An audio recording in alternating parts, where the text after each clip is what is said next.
Good afternoon, everybody. Dr. Nick Coatsworth with today's national update on COVID-19. The total number of new cases in the 24 hours to noon today was 53, taking the national COVID-19 total in this pandemic to 26,779 people diagnosed with coronavirus disease. New South Wales reported 10 new cases. 6 of those were overseas acquired in hotel quarantine, and 4 of those were locally acquired and contacts of confirmed cases or known clusters. Overnight, Victoria has reported 42 new cases. 29 of those were locally acquired and contacts of a confirmed case or known cluster, and 13 of those remain under investigation. Western Australia reported 1 new case, which was overseas acquired, and that person was in hotel quarantine. 8 people died from coronavirus disease in the past 24 hours, taking the total number of deaths to 824, and 127 people remain hospitalised, of whom there are 16 people severely unwell in intensive care units. The numbers are clearly improving on a national level, and most pleasingly in Victoria, and the 7-day rolling average, of course, dipped below 50 cases per day. 49.6 just came in under 50, but very positive news and a testimony to the titanic efforts of the Victorian community in Melbourne and surrounds under the stage 4 restrictions, and also regional Victoria as well. And certainly pleasing to see that some of the that regional Victorians have been living under are starting to be lifted. This is, of course, in the context of a global pandemic, a pandemic that in many countries around the world that have lifted their restrictions are seeing an acceleration in the spread of the virus and an increase in the number of cases. France topped 10,000 cases per day only a few days ago. And this is testimony to the significant burden that COVID-19 places on communities, on health systems, the significant burden it places on nations and economies. It demonstrates that the Australian response, even with what we've seen in Victoria in the second wave, remains an exemplar for the world, and testimony to the quality of our public health units, the tireless work of our public health professionals, the adaptability and flexibility of our test, trace, isolate systems, and of course the capacity of our healthcare system, one of the best in the world, and one that has been able to provide care for Australians when and where they need it, if they suffer from COVID-19. Today I have 4 journalists on the phone, and I'm going to go to Jade from the ABC first. And if I can just ask, please don't hang up after you finish your question. Thank you. Go ahead, Jade. Thank you. I just want to ask about a paper that I believe co-authored which says that a new antibodies test shows up to 70,000 people might have been infected with COVID by mid-July, much higher than the official numbers. Now could also be much worse. Yes, thank you. So the paper that I co-authored was is on preprint. It's available online, and in particular pay tribute to the lead author Sarah Hicks and the senior author Professor Ian Coburn for that study. This was part of the National Pandemic Health Intelligence Plan, and the specific aim of the study was actually to look at the number of people attending hospitals for elective surgery and seeing if they had positive nasal swabs, positive PCR results. And the headline result of that study was that just over 3,000 patients were enrolled, and if they didn't have symptoms of COVID-19, they went and had elective surgery. During their procedure, had a nasal swab. 0 patients were positive for COVID-19 at the time of surgery. We took the opportunity to take a blood test at the same time and look for antibodies to COVID-19. that revealed strongly positive antibody results in, I think it was 5 out of around about just over 2,990 patients.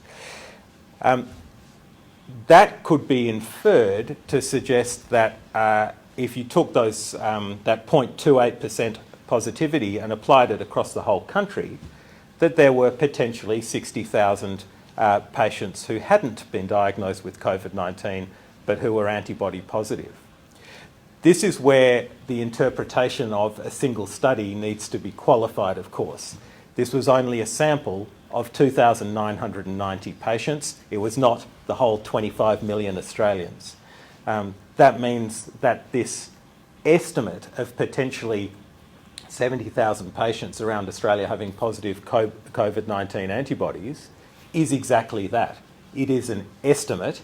It doesn't precisely correspond to reality. In fact, the range of that estimate is somewhere between 0 and 185,000 if we read the paper.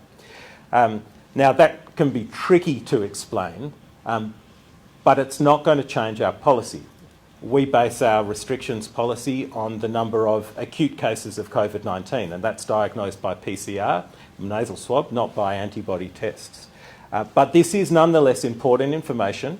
It was done on elective surgery. It was a study done on elective surgery patients, and it will be built upon by a national study of people's antibodies to COVID-19, which is being conducted by the Kirby Institute as part of our Pandemic Health Intelligence Plan. Josh, from the New Daily. Yeah, thank you, Doctor. On the airport arrivals caps we've been hearing about today, I understand the proposal that was outlined this morning went to the health department before it was shared around. From a medical point of view, could I ask for your appraisal of that proposal, and are you confident that the states and territories' hotel quarantine system could sustain what is essentially a 50% increase in capacity? Are there any risks in increasing the caps by so much in one hit? Well, thanks, Josh. This is an important balance to be able to strike, obviously. There are some 25,000 Australians who are overseas wishing to come back, and the cap on the number of people in hotel quarantine is obviously a limiting factor in how quickly those individuals can return to their friends and family in Australia. We've had hotel quarantine has been very successful as a policy. 7 out of 8 of the jurisdictions have managed within their own capacity the hotel quarantine system, and there was some of the issues with the Victorian hotel quarantine which are being detailed in the inquiry at the moment. We have asked one of Australia's most senior former health public servants in Jane Holton to conduct a nationwide review looking at each particular jurisdiction's approach to hotel quarantine, and I think we can be confident that the learnings from Victoria, that the systems, the processes already in place, some of those learnings and systems and processes include supervised infection control and making sure that the people administering the hotel quarantine, the people who are making sure that people stay in hotel quarantine are well trained in infection prevention and control, as an example. So clearly we have learnt about how to refine those systems and processes to make sure that the risk is low, and that risk will be as low as humanly possible, and we also will be able to bring more Australians back into the country. And we'll go to Dana from Fairfax. Thanks, Dr. Coatsworth. Could I just ask you about the AHPPC's proposed definition of a COVID-free zone as no locally acquired cases that pose a risk to the community in the previous 28 days?